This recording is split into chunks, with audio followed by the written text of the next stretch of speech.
മിശിഹാ പൂജാതനായി ഹല്ലേലൂയാ ഹല്ലേലൂയാ ഉണ്ണി മിശിഹാ പൂജാത.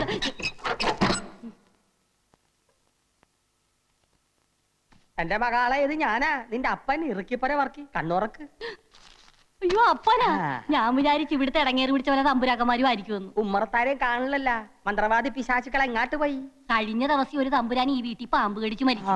തെക്കേപ്പുറത്ത് അയ്യാക്കട കർമ്മം നടക്കേന്നു. എന്റെ മാതാവേ രക്ഷപ്പെട്ടു, ഇനി ആരും ഇങ്ങോട്ട് വരത്തില്ല. എന്റെ പൊന്നു മകളെ ഇതൊക്കെ മാറ്റി നിന്റെ സ്വന്തം രൂപത്തിൽ ഇങ്ങാട്ട് വന്നിരി. ദേ അപ്പച്ചൻ നിനക്ക് പൊരിച്ച കോഴിയും പൊറോട്ടയും കൊണ്ടുവന്നിട്ടുണ്ട്. എന്റെ അപ്പ കേട്ടപ്പോ തന്നെ വായില് വെള്ളവും. ഞാൻ ഇപ്പൊ തന്നെ ഇതൊക്കെ വലിച്ചു പറിച്ച് കളഞ്ഞിട്ട് വന്ന് കടിച്ചു പറിച്ച് തിന്നോളാം അപ്പാ. ഈ കുടുംബത്തിലെ ഒരു അംഗത്തെ പോലെ ആയിരുന്നു പണിക്കര്. അയാൾക്ക് ഇങ്ങനെ ഒരു ദുർമരണം വന്നല്ലോ ഭഗവതി. എന്റെ ഓർമ്മയിൽ ഇന്ന് വരെ നമ്മുടെ കാവിലെ സർപ്പങ്ങൾ ആരെയും ഉപദ്രവിച്ചിട്ടില്ല.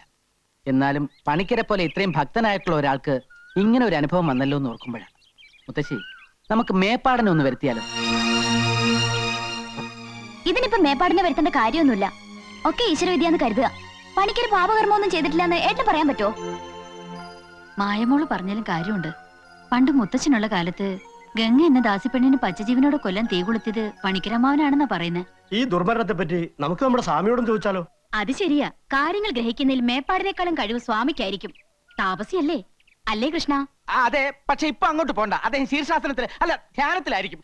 ശല്യപ്പെടുത്തണ്ട. അദ്ദേഹത്തിന് ഒരു ശല്യാവൂല്ല. പുണ്യാത്മാക്കളെ പറ്റി നിനക്കെന്തറിയാം? സ്വാമിയുടെ ജ്ഞാനദൃഷ്ടിയിൽ ചിലപ്പോ പണിക്കരുടെ ആത്മാവിനെ കുറിച്ച് വല്ലതും തെളിഞ്ഞാലോ? സാവിത്രി കൂടെ വാ, നമുക്കൊന്ന് ചോദിക്കാം. മുത്തശ്ശി, അങ്ങനെയാണെങ്കിൽ ഞാൻ കൂടെ വരാം. അദ്ദേഹത്തിന്റെ ഭാഷ നിങ്ങൾക്ക് മനസ്സിലാവില്ലല്ലോ. ജയ് ഹനുമാൻ.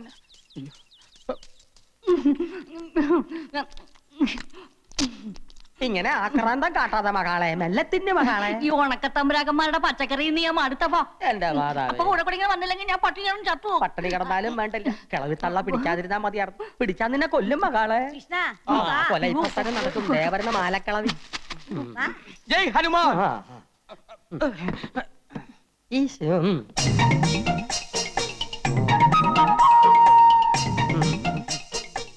അല്ല, ഇതാ കോങ്ങാണ്ടൂർ പോലത്തെ തമ്പുരാനല്ലേ?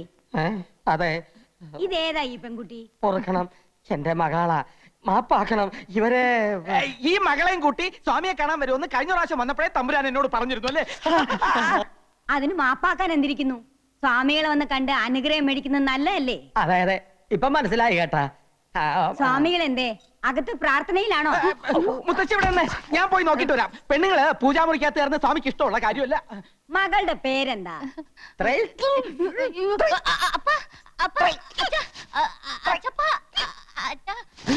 അയ്യോ, ഇതെന്ത് പറ്റി? കുട്ടിയുടെ പേര് ചോദിച്ചതാ. എന്താ തമ്പുരാന്? ഇത് ഗ്യാസാ. പിന്നെ കുട്ടിയുടെ പേര് ത്രയംബകം. ത്രയംബക തമ്പുരാട്ടി. ഇത് നേരത്തെ പറയാൻ പാടില്ലായിരുന്നാ? ഗ്യാസ് വലച്ച്. പൂജ കഴിഞ്ഞ് സ്വാമി ഇറങ്ങാറായോ കൃഷ്ണ? ഒരു 15 മിനിറ്റിന്റെ താമസമുണ്ട് മുത്തശ്ശി. മുത്തശ്ശി പൊക്കോളൂ, ഞാൻ സ്വാമിയെ കൂട്ടിക്കൊണ്ട് അങ്ങോട്ട് വന്നോളാം. അത് വേണ്ട, ബഹുമാനിക്കേണ്ടവരെ നമ്മൾ ബഹുമാനിക്കും. അയ്യോ, അതുകൊണ്ടല്ല. പൂജ കഴിഞ്ഞ് ഒരു 15 മിനിറ്റ് ടോയ്ലറ്റ് പോണം സ്വാമിക്ക്. എന്നാലേ ഞങ്ങൾ പോയിട്ട് പിന്നെ വന്ന് കണ്ടു. നല്ലത്. സ്വാമികളെ കണ്ടിട്ടേ വീട്ടിലേക്ക് വരാം, ആഹാരം കഴിച്ചിട്ട് പോവാം. വരും, ഞങ്ങൾ തീർച്ചയായും വരും കേട്ടാ. താൻ ഊണ് കഴിക്കാൻ പോവല്ലേ? പോവും. തന്റെ മുട്ടകളി ഞാൻ തല്ലി ഓടിക്കും. പേടിപ്പിക്കാ. എന്നാ ഞങ്ങ പോണില്ല.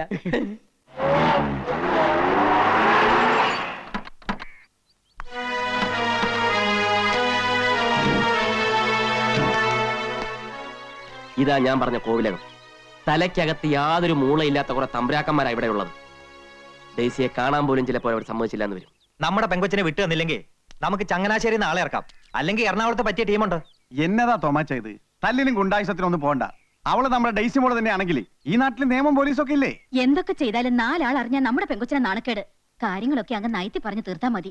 അമ്മച്ചി പറഞ്ഞാ എന്റെ ശരി. ഇല്ലെങ്കിൽ കല്യാണ പെണ്ണ് ഒരു ഒളിച്ചോട്ടം കഴിഞ്ഞ് വന്നതാണെന്ന് നാട്ടുകാരറിഞ്ഞാ ഏറെ നാണക്കേട് എനിക്കാ. ഞാൻ നേരത്തെ പറഞ്ഞില്ലേ, മൂളയില്ലാത്തത്. അതിലൊരു തമ്പുരാനാ വരുന്നത്. മോളെ ഞാനിപ്പോ ശരിയാക്കി തരാം. നീ ശരിയാക്കാനൊന്നും പോണ്ട. ഇവിടെ ഉള്ളവന്മാരെല്ലാം ഒരു വിവരമില്ലാത്ത ഭ്രാന്തന്മാരാ. ദേ വന്നു. ഭ്രാന്ത് നിന്റെ ഈ നിൽക്കുന്ന തന്തയ്ക്കടത്തേണ്ടി. ഞാൻ ഇവന്റെ തന്തയല്ല. എന്നാ നിന്റെ തന്തയ്ക്കടത്തേണ്ടി. എന്താ? ഭ്രാന്ത് ആശുപത്രിയിൽ നിന്ന് ഒളിച്ചോടി വന്നിട്ട് നാട്ടിലുള്ള മാന്യമാരെ മുഴുവൻ ഭ്രാന്താന്ന് വിളിച്ച് അധിക്ഷേപിക്കേ. ഇവരൊക്കെ ആരാ? നിന്റെ കൂടെ ഭ്രാന്ത് ആശുപത്രിയിൽ നിന്ന് ഒളിച്ചോടി വന്ന ഭ്രാന്തന്മാർ. അച്ചായ, ഞാൻ പറഞ്ഞില്ലേ മറ്റേത്? എന്താ പറഞ്ഞേ? ഞങ്ങൾ ഇത് ഫാമിലി പ്രശ്നം പറഞ്ഞ. താൻ ഒരു കാര്യം മനസ്സിലാക്കി. ഒരാൾ എന്തെങ്കിലും ഒന്ന് പറഞ്ഞ അത് സത്യമാണോ കള്ളമാണോ എന്ന് അന്വേഷിക്കാനുള്ള സാമാന്യ ഭ്രാന്തെങ്കിലും വേണം. ഇങ്ങോട്ട് നോക്കി. അല്ലാതെ സത്യം പറയുന്നവനെ പിടിച്ച് പടിക്ക് പുറത്താക്കിയല്ല വേണ്ടത്. നിന്നെ പിടിച്ച് പടിക്ക് പുറത്താക്കല്ല, പോലീസിനെ വിളിച്ച് ഏൽപ്പിക്കാൻ വേണ്ടത്. ഞാനാണ് ഡെയ്സിയുടെ അപ്പച്ചൻ ഫിലിപ്പോച്ചൻ. ഇത് അമ്മച്ചി സാറാമ്മ. ഇത് തോമാച്ചൻ, അവളുടെ ഇച്ചായൻ. അപ്പൊ ഈ അവതാരോ? അവതാരം തന്നെ. എടോ, ഞാൻ കെട്ടാൻ വന്ന പെണ്ണാവള്, അറിയൂ? ഏതവള്? താൻ പറയുന്നൊന്നും എനിക്ക് മനസ്സിലാവണില്ല. ഞങ്ങളെ മാനവും മര്യാദയായിട്ട് ജീവിക്കാൻ താൻ സമ്മതിക്കില്ലേ? മാനവും മര്യാദയ്ക്കും ജീവിച്ച പെണ്ണിനെ ഒരു മന്ത്രവാദിയെ കൊണ്ട് മയക്കെടുത്ത നിങ്ങളാ. ഡെയ്സി ഒന്ന് കാണിച്ചു തന്നാ മതി. വിവരങ്ങളൊക്കെ അവളെ കൊണ്ട് തന്നെ പറയിക്കാം. ഹേ സ്ത്രീയെ, ഇവിടെ നിങ്ങളുടെ മകളില്ല. ഇത് കോവിലകമാണ്. ഇവിടെ ക്രിസ്ത്യാനികളെ താമസിപ്പിക്കില്ല. എടോ ചെട്ടിയാരെ, താൻ കൂടുതൽ വർത്തമാനം പറയാതെ പെണ്ണിനെ കൊണ്ടുവിടും. അച്ഛൻ നിന്നേ. ആൽബോഞ്ഞിട്ടെടുത്ത് ഇത് നോക്ക്. നിങ്ങളുടെ വീട്ടിൽ താമസിക്കുന്ന പെണ്ണ് ഞങ്ങളുടെ ഡെയ്സി തന്നെയാണെന്ന് ഇത് കാണുമ്പോൾ നിങ്ങൾക്ക് മനസ്സിലാവും. നോക്ക്.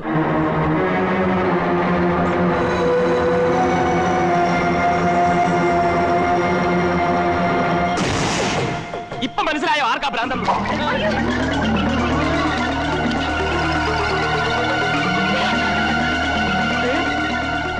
പറക്കണോണ്ടോ?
എന്ത് പറ്റി അമ്മാവാ?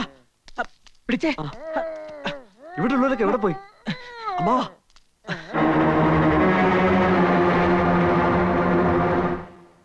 എന്താ ഉണ്ടായേ? ഞങ്ങൾ വന്നു കയറുമ്പോ അമ്മാവൻ ബോധമില്ലാതെ കിടക്കായിരുന്നു. ഉടനെ ഏതെങ്കിലും ഹോസ്പിറ്റലിലേക്ക് കൊണ്ടുപോവാം. ഭഗവതി, ഇത്ര പെട്ടെന്ന് ഏട്ടൻ എന്ത് പറ്റി? അമ്മാവാ, ഇതെന്ത് ഭാഷയാണ് അമ്മാവാ? ഒന്നും അങ്ങോട്ട് മനസ്സിലാവണില്ലല്ലോ. എന്താ ഉണ്ടായെന്ന് പറ രാമാ. എന്ത് പറ്റി അമ്മാവന്?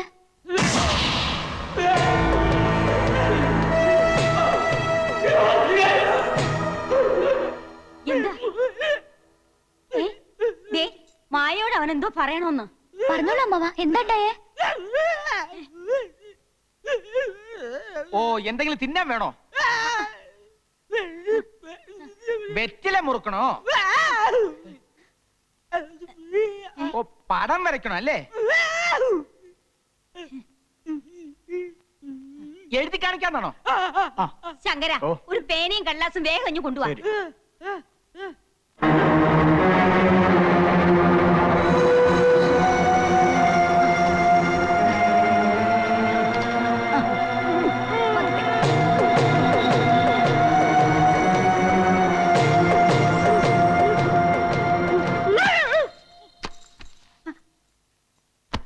അയ്യോ, എന്റെ ഭഗവതി, കൈ തളർന്നുപോയല്ലോ. കൃഷ്ണ, വേഗം ചെന്ന് മേപ്പാടിനെ വിളിച്ചോണ്ട് വരിക. ഇവിടെ അനർത്ഥങ്ങൾ കൂടുകയാ. ഇതിന് പരിഹാരം ചെയ്യാൻ മേപ്പാടിനെ പറ്റൂ. ഇതിന് മന്ത്രവാദമൊന്നുമല്ല, നല്ല ചികിത്സ ആവശ്യം. കുട്ടി, നിനക്ക് പറഞ്ഞാ മനസ്സിലാവില്ല. ഈ കുടുംബത്തിൽ ഇങ്ങനെയുള്ള അനുഭവങ്ങൾ ഞാൻ കൊറേ കണ്ടതാ. എന്നാലും വർമ്മമ്മവൻ ഇങ്ങനെ തളർന്നു വീണ സ്ഥിതിക്ക് മേപ്പാടിനെ അല്ല വരുത്തേണ്ടത്, ഡോക്ടർ തന്നെയാണെന്ന് എന്റെ അഭിപ്രായം. വർഷങ്ങൾക്ക് മുമ്പ് എത്ര ദുർമരണങ്ങളാ അടിക്കടി ഈ വീട്ടിൽ നടന്നിട്ടുള്ളത്. അന്ന് അതിന്റെ കാരണങ്ങളൊന്നും കണ്ടുപിടിക്കാൻ ഒരു ഡോക്ടറെ കൊണ്ടും പറ്റിയില്ല. ഈ മേപ്പാടന അതിനൊക്കെ പരിഹാരം കണ്ടെത്തിയത്. കുട്ടിക്ക് വിശ്വാസം ഇല്ലെങ്കിൽ വേണ്ട, പക്ഷെ ഈ മുത്തശ്ശിയെ പഠിപ്പിക്കാൻ വരരുതാ.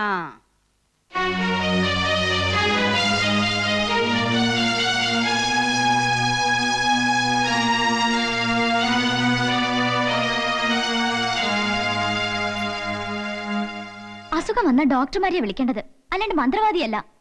ഉണ്ണി ഇതിനൊക്കെ സമ്മതം കൊടുക്കണ്ടല്ലോ. മുത്തശ്ശിയോട് തർക്കിക്കാന്നല്ലാതെ അതുകൊണ്ട് വല്ല പ്രയോജനമുണ്ടോ? BP കൂടി വീണതായിരിക്കണേ വഴിയുള്ളൂ. എന്ത് ചെയ്യാം? കോലോത്ത ഫാമിലി ഡോക്ടർ മേപ്പാടനാ. അയാൾ വന്ന് പോട്ടെ, പിന്നെ നമുക്ക് എന്തെങ്കിലും വഴി ആലോചിക്കാം. അപ്പോ മേപ്പാടിനെ കൊണ്ടുവരാൻ തീരുമാനിച്ചോ? ഉവ്, കൊണ്ടുവരാൻ കേശവൻ പോയി കഴിഞ്ഞു. മായ എന്താ ആകെ മൂടോട്ടായിരിക്കുന്നത്? ഏയ് ഒന്നുമില്ല, ഇവിടെ വല്ലാണ്ട് ബോറടിക്കണോ. നമുക്കൊന്ന് ഔട്ടിങ്ങിന് പോയാലോ? അതെന്താ, വേഗം റെഡി ആയിക്കോളൂ, നമുക്കൊന്ന് കറങ്ങിട്ട് വരാം. ഉം.